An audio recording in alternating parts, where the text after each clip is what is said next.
Зритель мой, здравствуй! Сегодня о самом интересном, о человеческой жизни мы поговорим с руководителем Приморского детского онкогематологического центра, кандидатом медицинских наук Людмилой Минкиной.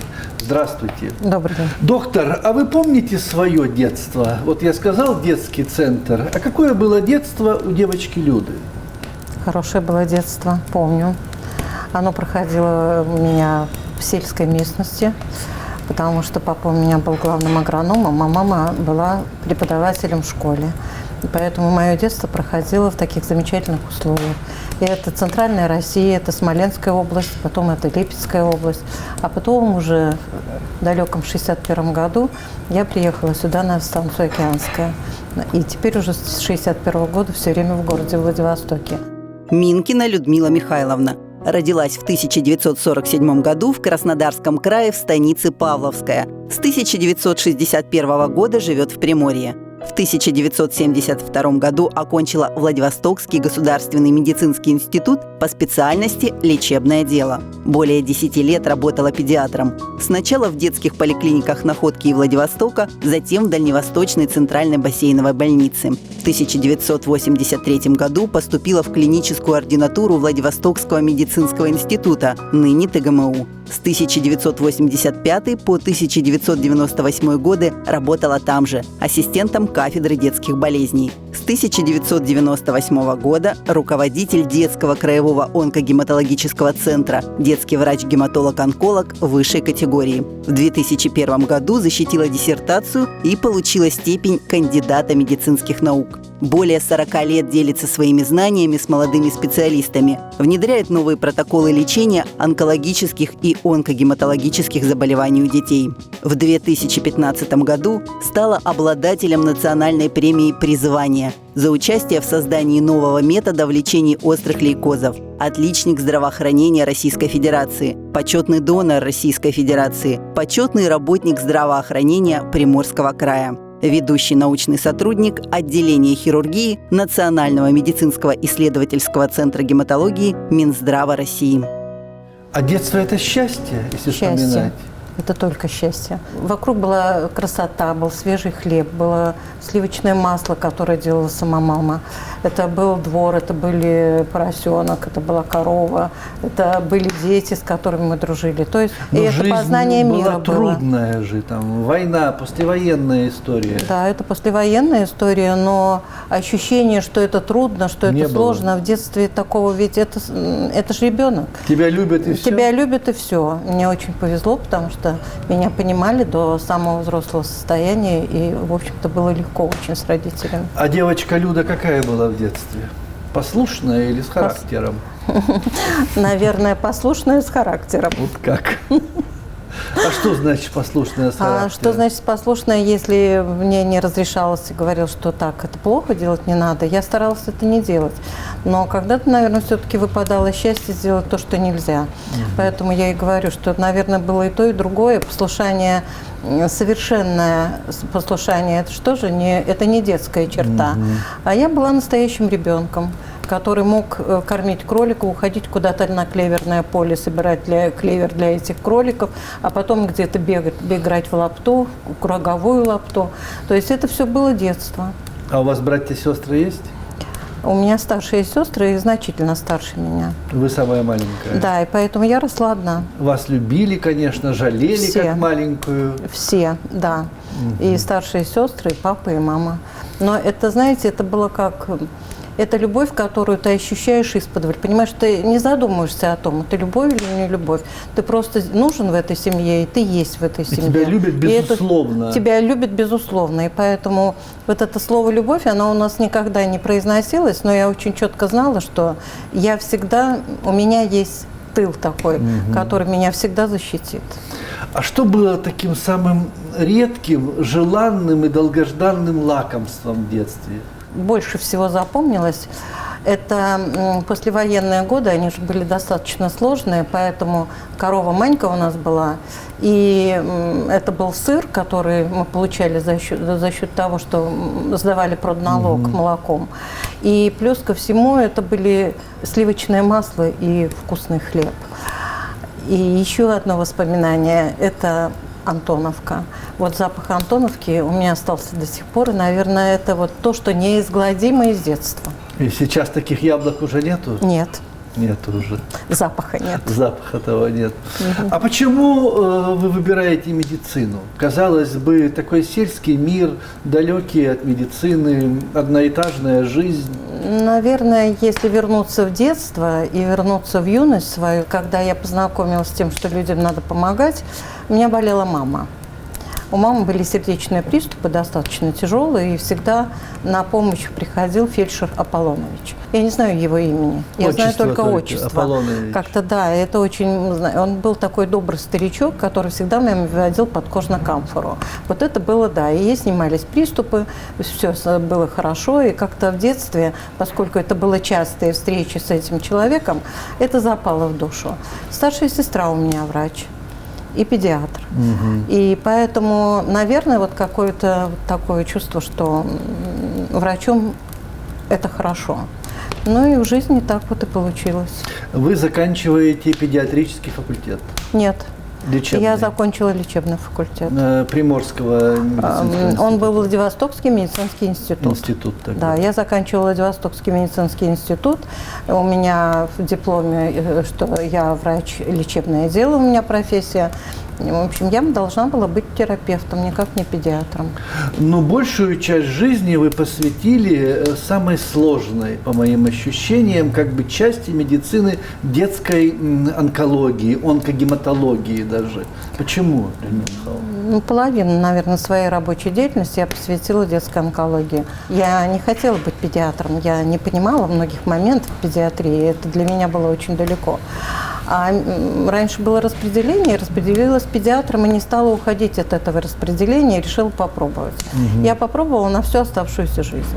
Мне всегда было интересно в педиатрии. Заведующей кафедрой, на которой я работала, я же ассистентом много лет отработала кафедры, преподавательская работа, исследовательская работа. И меня отправили так по наитию покурировать это направление. И с тех пор я оттуда не уходила, с 89-го года. Поэтому это очень давно. Ну, между нами говоря, 43 года. Да. Это действительно трудное направление, психологически, по моим ощущениям, очень трудное. Когда болеют совсем маленькие дети и болеют тяжелыми заболеваниями, онкологией. Я не могу назвать это трудным. Это направление в медицине, наверное, очень важное. Очень нужное, потому что дети вообще не должны болеть.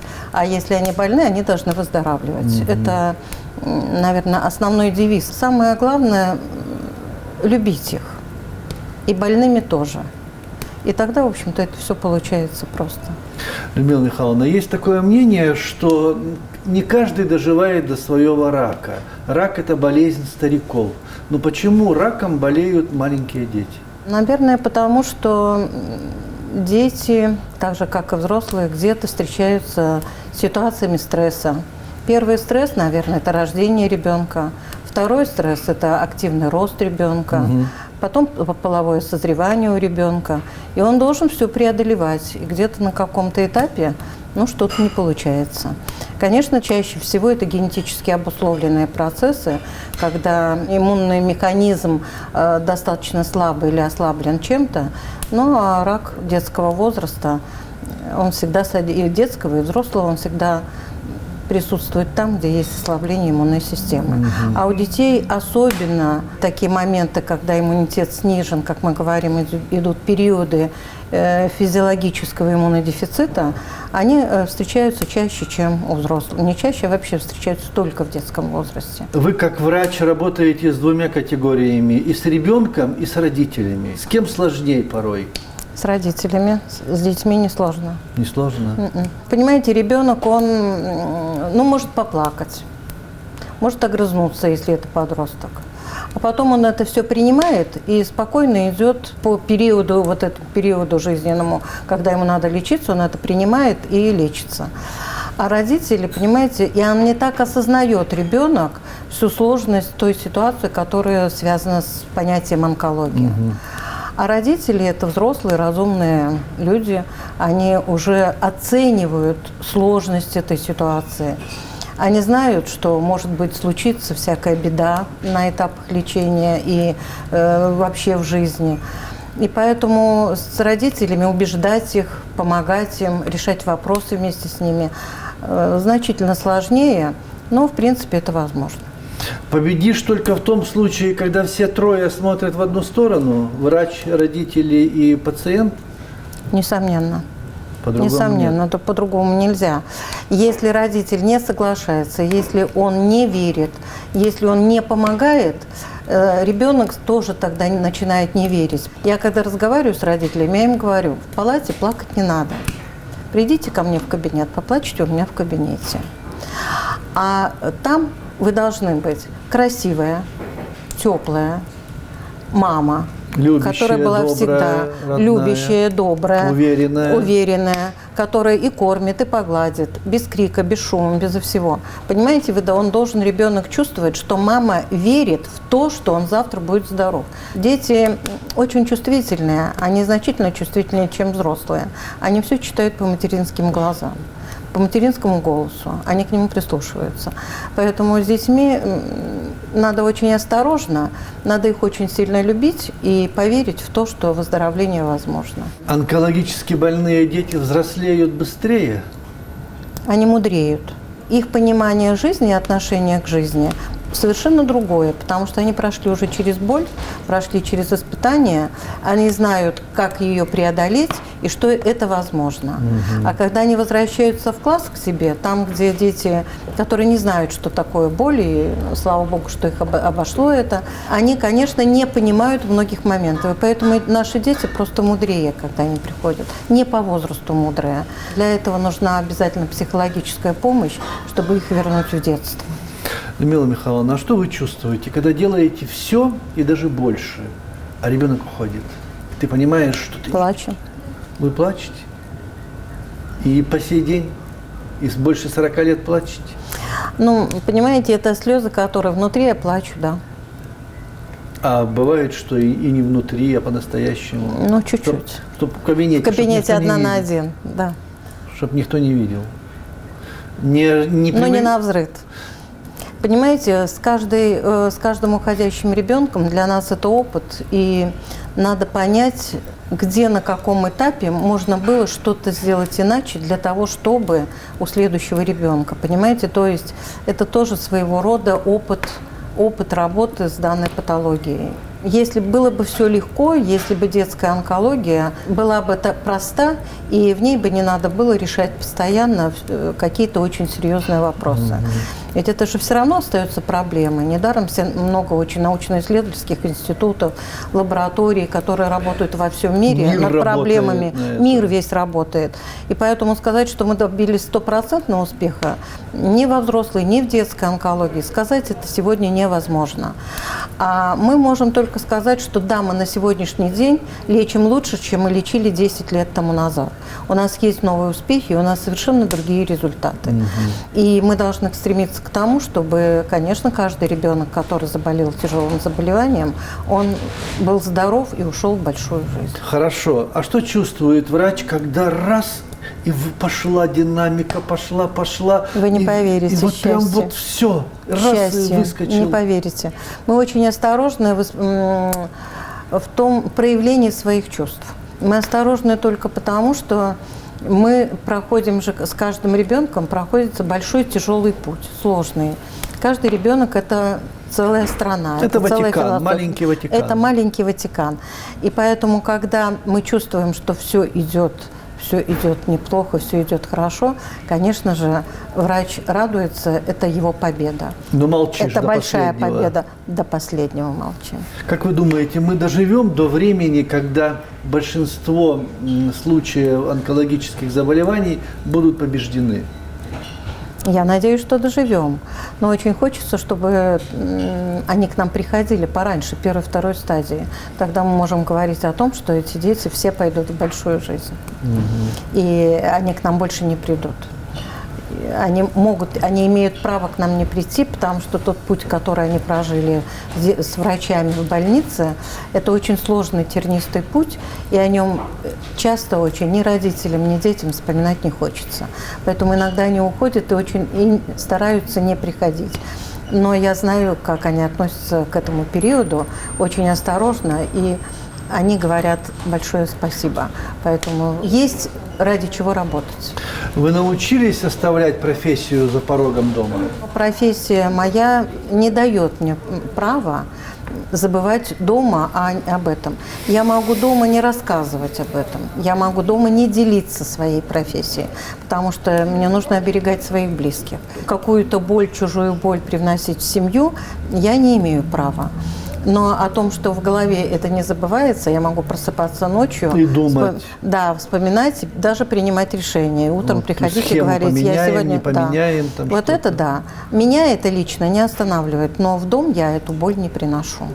Ну хорошо, у вас отпуск, вы уехали на море отдыхать. Вы можете, условно, разомкнуть клеммы и 2 недели как-то вот... Вы знаете, в современном мире есть телефон. Он не дает покоя? Звонят, пишут? Пишут. Отвечаете? Звонят, отвечаю. Сказать, ребят, я в отпуске, дайте мне недельку. Вот нет, фразу «я в отпуске» я могу сказать, но я все равно помогаю. Сколько у вас детей? У меня 2 дочери. Они не доктора? Нет. А почему вы так нет? Чуть ли не слава Богу. Нет, наверное, неправильно, они не слава Богу. Но просто каждый из моих дочерей выбрал свой путь. Одна из дочерей у меня закончила математический факультет ДВГУ, вторая закончила Восточный факультет ДВГУ. И у них своя жизнь, но быть врачом ни та, ни другая не захотели. Они сказали, что нам достаточно мамы. Но главный врач в семье – это вы. Вы всех лечите, да, дети, конечно. внуки, там что-то, все конечно. идут к вам. Да, это нормально. Так и должно быть. Так и должно быть. А вы можете сказать, сколько вам лет? Могу. Сколько? 74. А на вид не скажешь, между нами говоря. Это что, образ жизни, генетика? Наверное, все вместе. И генетика, и, наверное, активный образ жизни, потому что я не представляю себя до сих пор без работы. Отдохнуть не хочется, сказать, все, ребята, халат вешаю, вот ключи и до свидания. Почему? Иногда хочется. Часть жизни проживу по-другому. Пока не хочется об этом задумываться. Хочется еще пока свои знания и свои умения все-таки притворить в жизнь. А что есть хорошего у возраста, Людмила Михайловна? У возраста, наверное, понимание жизни. За плечами уже большой опыт, и поэтому оценка того, что прожито, хочется очень вложить в молодежь и сказать, что вот здесь можно сделать вот так, вот здесь лучше сделать вот так, и потом помогать. Я очень люблю молодежь. Они не услышат. Знаете, когда приходят молодые коллеги, я так юные коллеги, можно я назову их так, заканчивающие институт, 4-й, 5-й, 6-й курс, и хотят заниматься научно-исследовательской работой, исследовательской больше работой, мне очень интересно с ними работать. Я могу вам сказать, они слышат, они слушают, они хотят. Может быть, это не 100%, но, наверное, тот процент, который не приходит ко мне, он приходит к кому-то другому. И тоже слушает, и тоже решает вопросы. Может быть, показаться, что он не слышит, это один вариант. А то, что он все равно это все, знаете, таким детским словом, я скажу, откубатурит у себя в голове, это точно. И он все равно придет к мысли, что вот это сделать надо, а дальше уже это его путь. И пусть он развивается, вы совсем не живет. ворчите. Обычно взрослые говорят, и то у молодежи не так, и это у нас было лучше, и здесь они не такие. А у вас они прям все хорошие. Хорошая. Молодежь хорошая, ищущая. А ей не просто приходится, как всегда, так и должно быть. Молодежь должна пройти через тернии. И каждый из них должен пройти свой путь. Путь, в котором он должен за что-то побороться, что-то обойти, где-то добиться успеха того, которого он хочет. И такой молодежи достаточно много. Понимаете, я в душе же еще и педагог. Я много лет отработала ассистентом кафедры детских болезней. Я работала с юностью, и до сих пор я работаю поскольку мы клиническая база, постоянно бывают молодые. Студенты у вас постоянно? Я не работаю напрямую с студентами, но молодежь приходит, потому что мы вместе решаем проблему. Вот они хотят заняться этой проблемой в исследовательской своей работе. И вы знаете, они на самом деле слушают, они этого хотят. У нас хорошая молодежь, замечательно. Людмила Михайловна, за что вы благодарны своим родителям? Я часто об этом сейчас задумываюсь, с возрастом мудрость же приходит уже в этом. И я понимаю, что они мне давали возможность самостоятельно принимать решения. Они как-то это делали тихо, спокойно и исподволь. У нас в семье никогда не было споров, ссор каких-то. Все было спокойно, ровно. Мне никогда не хотелось уйти из дома. Я всегда шла в дом. А у вас есть подруга в полном смысле этого слова? Есть. Прям настоящая? Прям настоящую из 9 класса. Фантастика. Она доктор? Нет. И можете поделиться с ней практически всем? Да. У меня таких 2 подруги. С одной я с 7 класса, с другой подругой с 9 класса. Вот это то, что, вы знаете, без них нельзя. Это же друзья, это уже единое целое. А может, такой вопрос задам? А вы сами о смерти думаете? Нет, никогда об этом не задумывалась. Но жизнь же конечная штука. Ну и что? Есть жизнь. Я это понимаю, что она конечная. Это нормально. У каждого это может произойти в любой момент. Но думать об этом зачем? Ну, есть жизнь, есть смерть. Ну, как? Ну и пусть будет смерть. Но когда уже она произойдет, это произойдет. Но а думать-то зачем об этом? А душа есть? Вот что-то есть за чертой все-таки? Или ничего там нет? Хочется верить, что что-то есть. Хочется верить. А веры такой вот твердой, что Нет. точно там что-то есть, и мы все встретимся? Нет. Такого нету. Я с удовольствием слушала священника самого заглавного сегодня. Патриарха Кирилла? Патриарха Кирилла, когда он еще был, отвечал за международные отношения у митрополита. Да. Я с удовольствием это слушала. Он очень сильный философ. Эта философия достаточно богатая и очень имеет глубокие корни. Православная вера – это философия. К ней нужно быть готовым к этой философии. Может быть, я и приду к этой философии. Знаете, я не отрицаю, что это когда-то придет и ко мне. Но есть противоречий очень много, а я работаю в очень тяжелой и сложной специальности. И если бы не было случаев, когда мы теряем, не было бы случаев, когда хочется это все, и объяснять это только тем, что Бог дал, Бог взял, не хочется, потому что это неправильно. Это есть еще какое-то должно быть в жизни объяснение. То, к чему я, наверное, буду когда-то готова. Что вас может вывести из себя? Сложный вопрос. Непонимание, когда возникает в чем-то, и вроде бы ты все правильно объяснил, но есть какое-то сопротивление, может меня где-то вывести из себя. Но это на очень короткий период, и я стараюсь вообще-то не выходить из себя. Тогда понимание возникает и совершенно другие отношения. Вы употребляете ненормативную лексику? Ну, наверное, где-то когда-то, может быть, и могла бы, но это не мое. Мы эти все слова знаем с детства. Но это не значит, что их нужно... Не употребляете? Нет. Ну, молотком по пальцу, Ну, молотком по пальцу, да. Ну, нет, просто больно. Просто больно. Во сколько лет вы первый раз поцеловались? Ой, я не помню. Это тоже ответ. И последний вопрос.